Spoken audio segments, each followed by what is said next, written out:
სინდისის პატიმრის საქმესთან დაკავშირებით ამ წუთებში სასამართლოს თანდასწრებით იკითხება ექსპერტი ვალერიან მესხი. ეს არის ის პიროვნება, ვინც ჰაბიდოსკოპიური ექსპერტიზა ჩაატარა ვიდეო კადრებზე. მოწმე ამბობს, რომ ფრაგმენტული ვიდეო კადრები იყო, თუმცა ადვოკატებს დღეს ჰქონდათ კითხვები, ეს დეტალი ჩადო თუ არა მან დასკვნაში, თუმცა მოწმემ ადვოკატებს უპასუხა, რომ ეს ინფორმაცია დასკვნაში არ ჩაუწერია, რადგან თვლიდა, რომ რაიმე სახის შემცვლელი ინფორმაცია და რაიმე სახის მნიშვნელოვანი დეტალი ეს არ იყო. ამის შემდეგ, როდესაც ექსპერტის გამოკითხვა დასრულდება, გამოიკითხება განსაკუთრებულ დავალებათა დეპარტამენტის თანამშრომელი გიორგი კაკალაშვილი და გაგრძელდება ამის შემდეგ უკვე ვიდეო კადრების გამოკვლევა, რომელიც ექსპერტიზიდან დღეს მოიტანა პროკურატურამ. იურისტები ფიქრობენ, რომ ახლა პროკურატურა აკეთებს მხოლოდ ერთ რამეს, რომ დაგვიანებით გამოიკითხონ მოწმეები, რადგან იურისტების განმარტებით ახლა ბრალდების მხარეს სჭირდება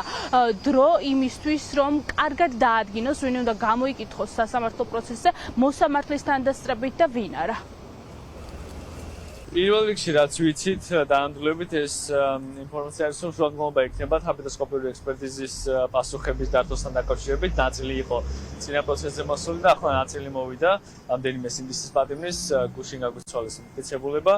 რაც შეეხება მოწმეებს, როგორც ჩვენთვის არის ცნობილი, დღეს ორი მოწმე მოვა, ორივე იქნება პიროვნება, რომელიც დაძალებლად არის ცნობილი, ანუ ის ადამიანები, რომლებმაც დაზიანება მიიღეს რუსთაველის განძირზე. თუმცა სავარაუდოდ იქნება იგივე სურათი, მოვლენილ ადამიანები ითქვიან, რომ დაზიანება მიიღეს, აღწერენ საკუთარ დაზიანებებს სამედიცინო ენაზე, თუმცა ვერცეც სინდისის პატიმარს ვერ ამოიცნობენ, ვერცეც სინდისის პატიმარზე ვერ ითქვენ, რომ მან დააზიანა და ითქვენ, რომ მათ არ აქვს პრეტენზია ამ ადამიანების მიმართ, მაგრამ თუ დადგინდება, რომ ამ ადამიანებმა დააზიანეს, მაშინ ექნება პრეტენზია.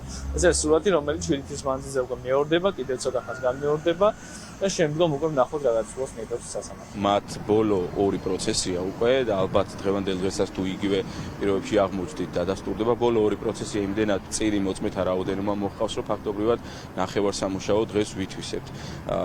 შეიძლება ეჭვი იყოს მრავალმხრივი, შესაძლებელია მართლაც გქონდეთ საქმეები მოწმეებს და ფიზიკურად ვერ მოდიოდეს, თუმცა 80-ზე მეტი მოწმეა გამოკითხული და არ მჯერა, იმის ნახევარიც არ გვყავს ჯერ დაკითხული, არ მჯერა, რომ დაახლოებით 40-50 მოწმეს არც ერთ მათგანს არ ეცალოს დღეს. ხედავთ იმისა, რომ 6 საათამდე გვაქვს გამოყოფილი დრო, შესაძლებელია სრულად არა ვითვისოთ და ეს პირველ რიგში რა თქმა უნდა ბრალდების ხარისხის დამენეჯმენტებელია, გამომდინარე იქიდან, რომ მათთვის ცნობილია, რომ ჩვენ საღამო საათებამდე მუშაობთ, შესაბამისად მინიმუმ 4-5 მოწმე ყოველდღიურად ფაქტობრივად უნდა იყოს ხოლმე წარმოდგენილი.